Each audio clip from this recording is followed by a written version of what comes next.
Straight ahead on CCX News, wrestling with the arts in Robbinsdale. Plus, it's absolutely beautiful today for Minnesota. Record-breaking warm weather for January. But first, serious charges involving a Brooklyn Park man and a child. But police say there could be more victims. CCX News starts right now.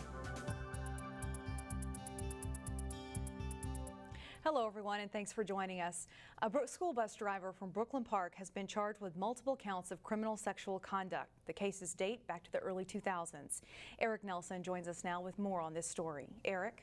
Yeah, hi Shannon. This involves a female victim who came to Brooklyn Park Police on December 10th, claiming that bus driver Carl Broden sexually assaulted her when she was 14 until she was 22. The time frame of these allegations is between 2004 and 2012. The victim identified Broden as her step-uncle and says he did this numerous times and that Broden offered money or other things in exchange for sexual favors. The criminal complaint says most of the assaults happened outside of the Maple Grove rest stop on I-94 or at the defendant's house. One of the things that's very disturbing in this case is the length of time in which the victim had been abused. It was over the course of 8 years, and it really appears to be like some sort of a grooming process that's pretty extensive, and that gives us concern, and even gives us more concern as the suspect in this case was in a position of authority over children in a couple of different capacities, as a bus driver and as a youth pastor. Now, Brooklyn Park Deputy Police Chief Mark Bruley is concerned there could be other victims, but they have not been able to prove that. Besides being a bus driver, Broden has been a youth pastor at Discover Church in Brooklyn Park and has gone to services there. Pastor Carl Billings recently sent a letter to his congregation saying that the alleged sexual assaults did not happen on church grounds or at church events. Billings says the church has worked very hard to try and prevent these type of incidents. However, Billings was shocked and deeply saddened by the news.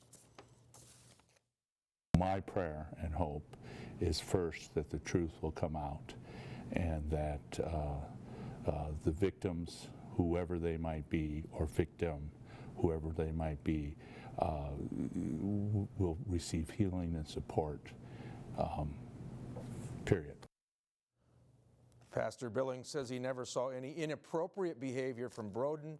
He believes that the church is a safe spot and points out they have policies in place to prevent these kind of things from happening. Shannon? All right, thank you, Eric. A proposal to grant voting rights to felons has collected support from local DFLers. The proposal by Minnesota Secretary of State Steve Simon is among several ideas to increase voter turnout. The felon idea would apply only to those released from prison. Among local DFLers who support the proposal include Senator Ann Rest of New Hope and Mike Freiberg of Golden Valley. Supporters say it would help reintegrate offenders into communities and civic life. Another idea offered by Simon includes automatically registering Minnesotans to vote when they deal with state agencies, such as when you renew your driver's license. Talk about a January thaw. We reached 44 degrees Friday afternoon, breaking the previous high mark for January 4th.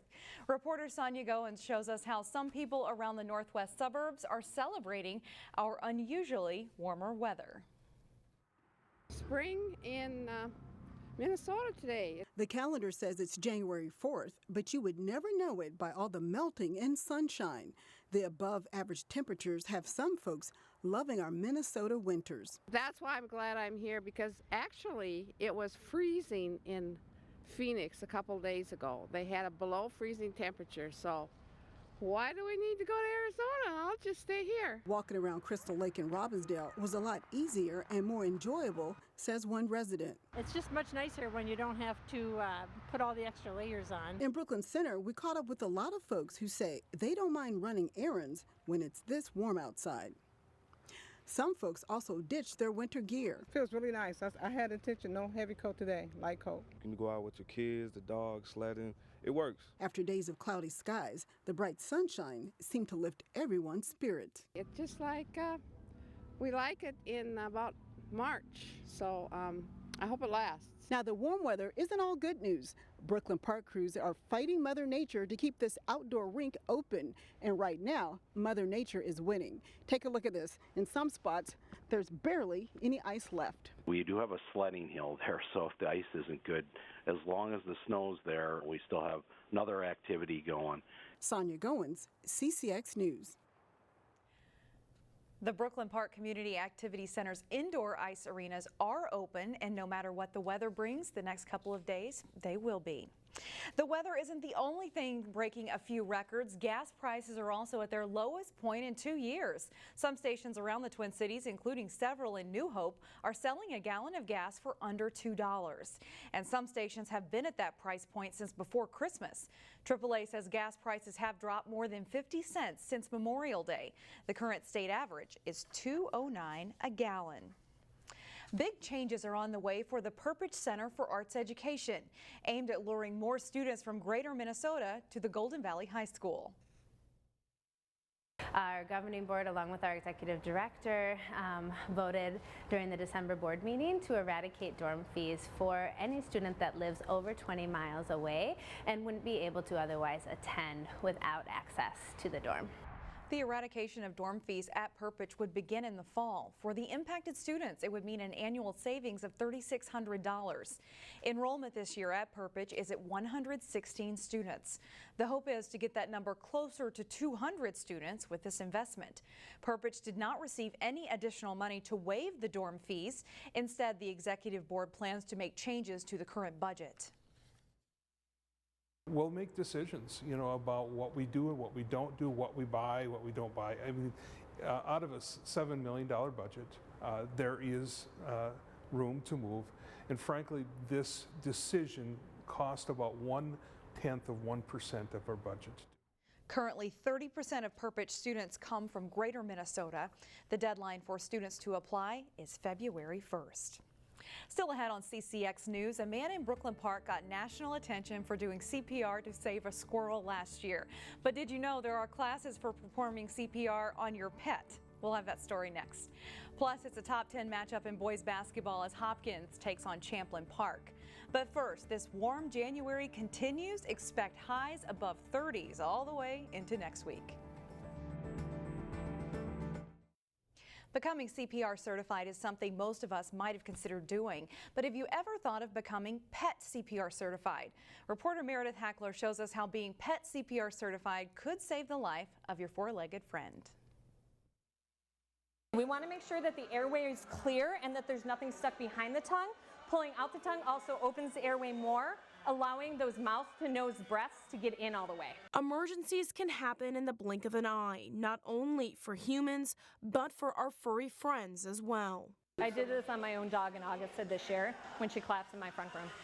30, 2 breaths, that's 2 rounds, guys. Michelle is the instructor of this class that teaches people how to perform CPR on their pets.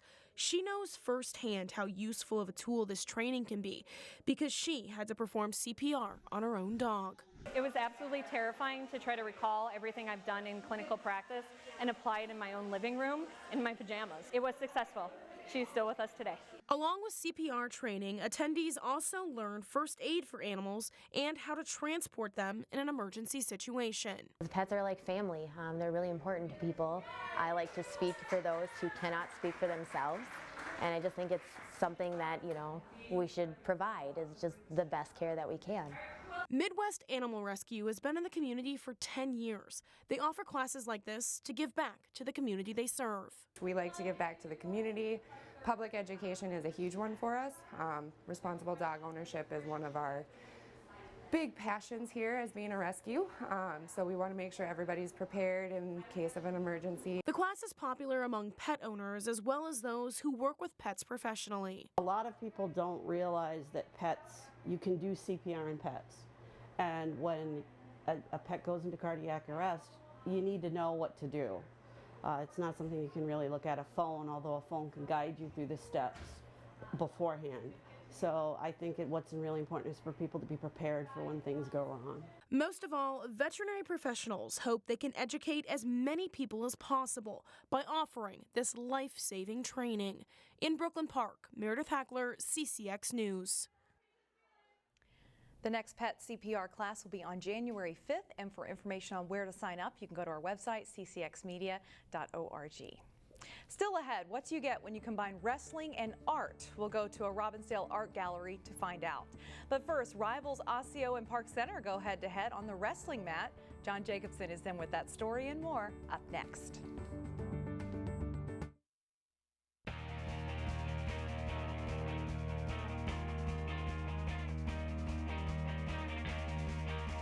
The Champlin Park and Hopkins boys basketball programs have had a lot of success in recent seasons. The Rebels and Royals are each in the top 10 in the Class 4A rankings this winter. Both teams coming in with just one loss in the season when they met Thursday night at the Lindbergh Center. Jalen Deering lets fly a couple of three-pointers early. Senior makes it 6-0. Hopkins just 45 seconds into the game. Zeke Najee is a tough matchup for teams. He floats in the jumper here for two of his game-high 21 points. But a Royals turnover leads to Champlin Park points on this possession. They get the steal, and then Alex John finishes with a big dunk. A short time later, the Rebels' Bennett Otto sinks a three from the wing, and the Rebels have the lead at 23-22. Otto with 12 points in the game. The Royals, though, lead by 6 at halftime. Second half, watch Deering thread a perfect bounce pass to Kerwin Walton for the layup. Walton nets a dozen points in the game. Then it's Deering to Najee deep in the paint for an easy two, and the Royals' lead grows to 11 at 44-33. Cato Seeley played a nice game for Champlin Park. He gets into the lane, draws contact, and scores plus a foul. The Rebels start to cut into the Hopkins lead, but they can't come back all the way. Dane Zimmer, nice find to Andy Stafford. Stafford with 19 points in the game. Hopkins wins its 11th straight, 70-55 the final. The Wayzata girls hockey team is having an excellent season. The third-ranked Trojans have lost just 2 games to number 1 Blake and number 2 Edina. The Trojans hosted Eden Prairie in their second late conference game of the season. Gretchen Branton sends it out to Addie Hackley. Hackley threads the shot through traffic, and Wayzata leads 1-0 after 1 period. Second period, and Eden Prairie looks to tie it. Sydney Langseth puts the shot on goal. Stephanie Garvis makes the stop. Plenty of traffic, and Garvis covers the puck. Later, Langseth on the rush gets a scoring chance. Garvis tracks it well and stops the backhander, and the Trojans hold their 1-goal lead. Eden Prairie's Molly Gergen shines too. She fights off the slap shot and scrambles for a rebound here. The Eagles defense gets to the puck and helps to clear the puck, and it stays 1-0. Third period of play, though. Casey Johnson wins the race to the puck and fires the shot home, and the Trojans have a 2-0 lead. Garvis makes sure that lead holds up, stopping 22 shots. Wayzata wins it 2-0 for their first conference win. The Champlin Park Coon Rapids girls hockey team isn't scoring a lot of goals, but they don't give up many either. They had another close and low-scoring battle on Thursday night. The Bluebirds hosting Rogers in the non-conference game. Champlin Park Coon Rapids in white. Pass ahead to Haley Williams, a senior, rings a shot off the crossbar. It doesn't go in. This game is scoreless after 1. Second period, CPCR wins the face-off on the Royals' end. They work it back to the point. Hannah Lisney's shot finds the back of the net for the first goal of the game. Same score, 1-0. Final minute of the game. Rogers with an extra skater on. But Mackenzie Baker picks off the pass and finds an opening and rifles this long one into the empty Rogers net. Champlin Park Coon Rapids wins 2-0. They'll play Armstrong Cooper Saturday in Coon Rapids. In prep wrestling, District 279 rivals Osseo and Park Center went head-to-head on the mat. Youth night at Park Center as the Pirates hosted the Orioles. The teams trade pins early at 113 pounds. Alvin Vu of Park Center puts the cradle on and pins Peter Hollingshead to tie the score at 6-6. Next match at 120, Osseo's John Lundstrom returns the favor. He gets the fall on Abel Vu of the Pirates.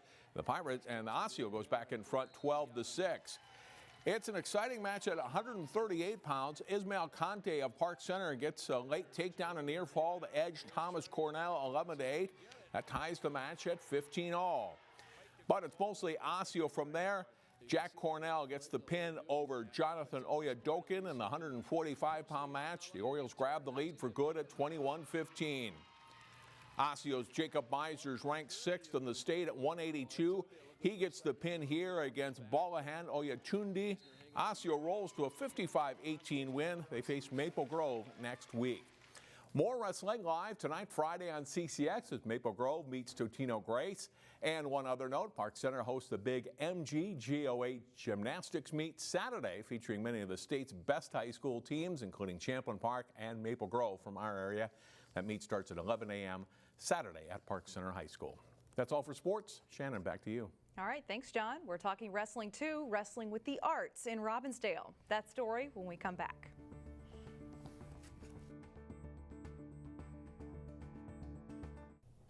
Here's an opportunity to learn about some legends who helped put Robbinsdale on the map. In Weekend Showcase, Neil Persley takes us to the Robin Gallery, which is honoring a sport that had its birthplace in Minnesota. Minnesota's got, I think, the deepest history. Robbinsdale is the birthplace of Minnesota wrestling. In the first show of the new year, Robin Gallery pays tribute to professional wrestling with their show called Wrestling with the Arts. Carol Castle, director of the Minnesota Wrestling Hall of Fame, was there to show me around. The one I really like is Jesse. He's throwing Jesse Ventura. And the caption, that's the way of the state capitol. There's a tribute wall to Robbinsdale's own Larry the Axe Henning, who we lost just last month.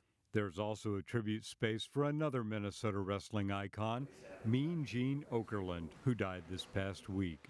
There's plenty of artwork as well. Todd Gilbertson, who was the owner and promoter of Wisconsin Pro Wrestling, and they promoted shows in Minnesota and Wisconsin, and he was a wrestler for 22 years.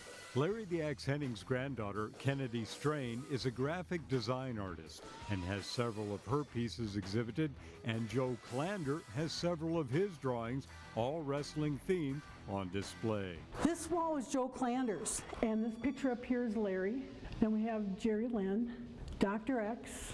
That's Rick Rude, and he's from Robbinsdale. Also on display is work by Dr. Don Matheson, who, as a sports medicine physician, would certify wrestlers in the ring for going into the ring and be on hand where difficulties would occur. He goes way back in time. Matheson was familiar with many of the legends of wrestling from the last 50 years and is now retired and pursuing his interest in abstract art. Wrestling with the Arts features art and history, and it may surprise you how important Minnesota has been to the sport of professional wrestling. For Weekend Showcase, Neil Persley, CCX News.